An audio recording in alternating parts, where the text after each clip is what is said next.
Hey gearheads, Jay Leno here. We love cars with character, right? Well, Volvo's story is as unique as a Swedish summer night. It's a story about building cars that last, that keep you safe, that are more than just metal and rubber. It's a story about Swedish ingenuity. Back in 1927, two guys named Assar Gabrielsson and Gustaf Larsson had a vision. They wanted to build cars for Sweden's tough roads and demanding weather. Their first car, the OV4, nicknamed Jakob, wasn't about fancy frills. It was about getting from point A to point B, no matter what. Safety was in Volvo's DNA from day one. They used strong steel and clever engineering. Volvo knew that protecting the driver was the most important thing. Little did they know, this focus on safety would become their trademark.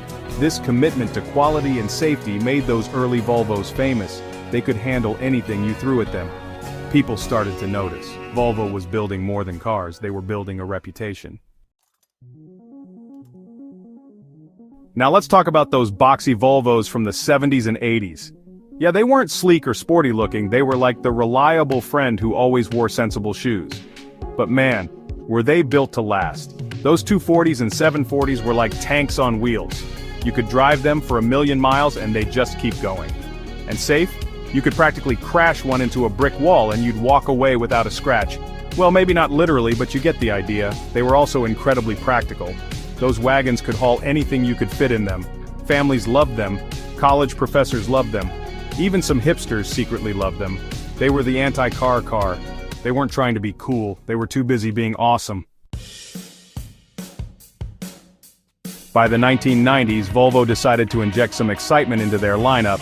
They still cared about safety, of course, but they wanted to show the world that they could build a car that was both safe and fun to drive. Enter the 850 T5R. This thing was a sleeper. It looked like a regular family sedan, but under the hood was a turbocharged engine that could really move. People were blown away. Volvo, the company known for building tanks, had built a sports car. The 850 T5R changed everything. It showed the world that Volvo could be both safe and exciting. It paved the way for a new generation of Volvos, cars that were just as fun to drive as they were to be seen in.